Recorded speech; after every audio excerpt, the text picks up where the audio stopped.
101 people he will kill. People said, don't go this way. This is an animal. Then Gautama said, if I don't go, who will go? He said, rubbish, you are definitely an insane man. Then Gautama said, you must go into the town from which you have killed 100 people.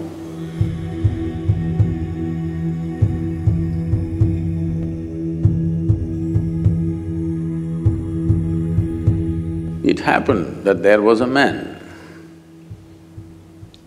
His original name we forget. The name that people gave to him is Angulimala.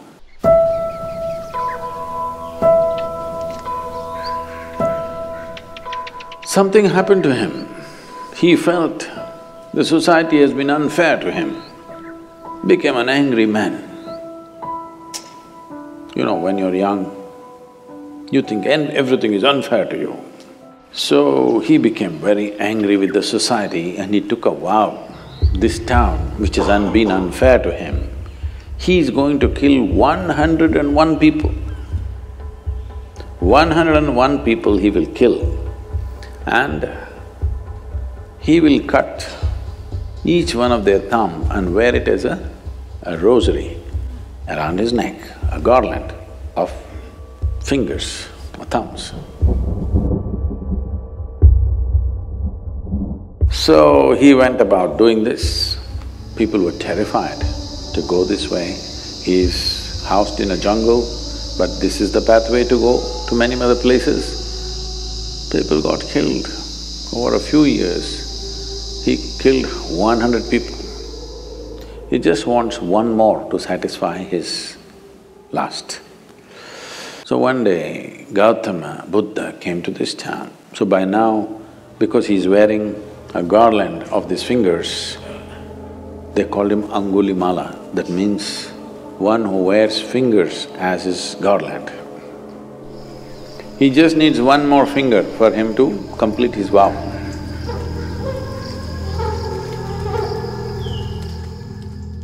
Gautama came and he was to go that way. People said, don't go this way.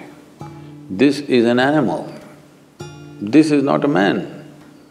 This is not somebody you can go and give teaching or make him meditative.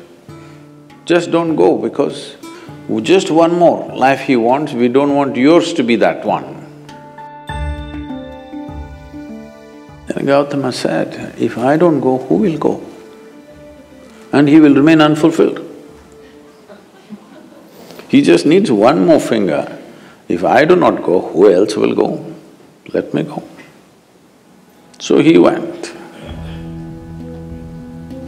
Angulimala was sitting on a rock. He saw this monk coming quietly. By now, he's enjoying his reputation. People are terrified of him, he likes it. Just the mention of his name, people tremble. He's beginning to enjoy it. So, sitting there on the rock, he roared just to make this monk know that I am here and this is your end coming. Gautama looked at him, kept walking with a smile on his face quietly. He didn't like this. Usually, when they see him or when they hear him, people run helter-skelter, wanting to save their lives. He likes that. This man is just walking. He didn't like it. He jumped off the rock and came and stood in front of him. Said, who the hell are you? And, do you know who I am? He showed his mala, all fingers. Oh.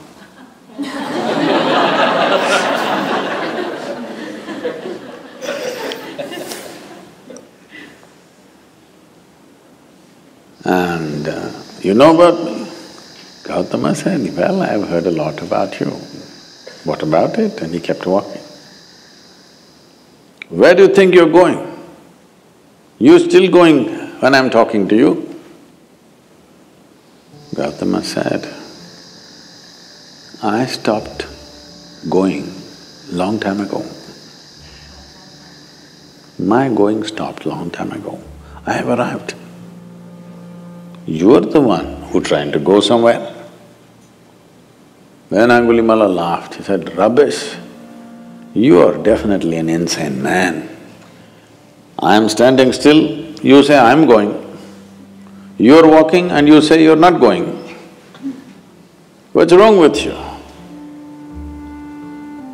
He said, no, I have arrived long time ago, I am not going anywhere.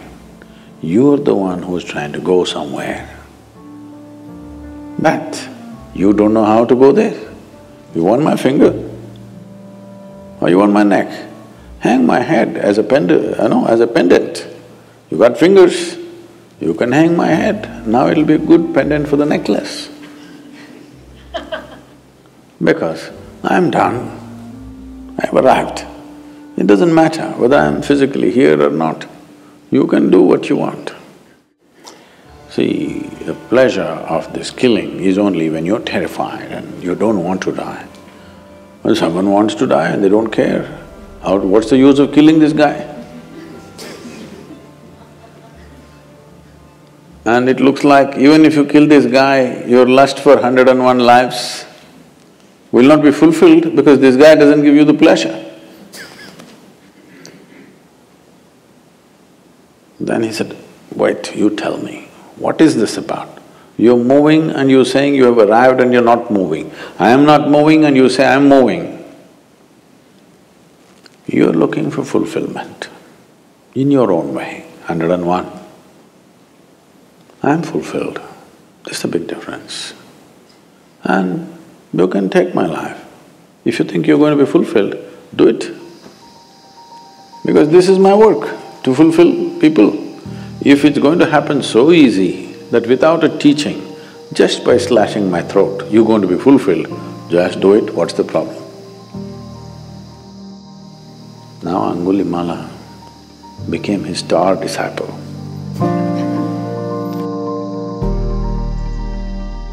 Then Gautama said, you must go into the town from which you have killed 100 people.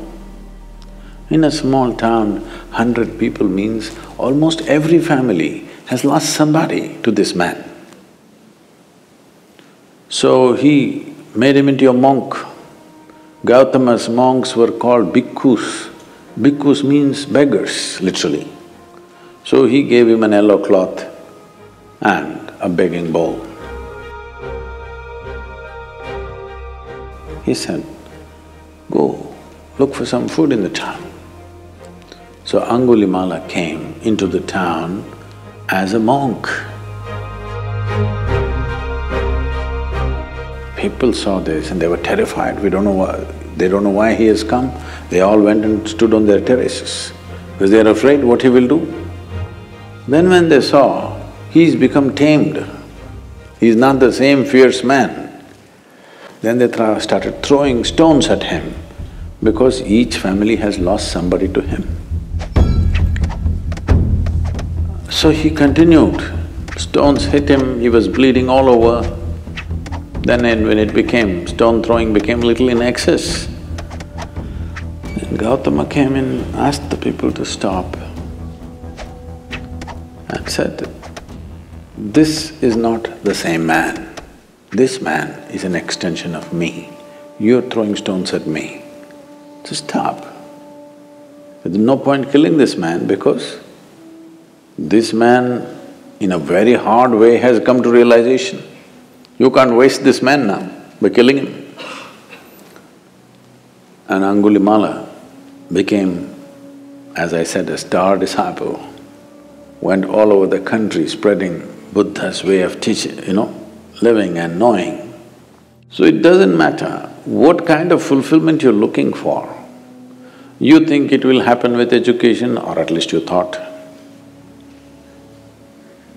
The moment you got educated, you felt like a fool. If I don't have a job, what is the use of this education?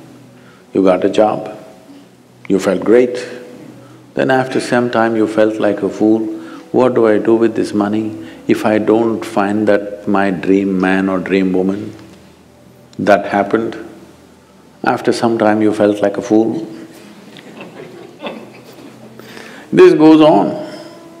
The desire is simply to expand, that's your desire. If you choose physical, material ways to expand, you can go that far, or that far, or that far. But still there will be desire, yes? If I make you the king of this planet, you will look at the other planets. If I give you the solar system, you will look at the galaxy. If I give you one galaxy, you will look at the other galaxies. Now, what you're looking for is not this or that, you're looking for expansion. If you look at it consciously, you will become yoga. Yoga does not mean twisting and turning. You will come to union with the rest of the creation. If you do it unconsciously, it becomes compulsive desire, that's all.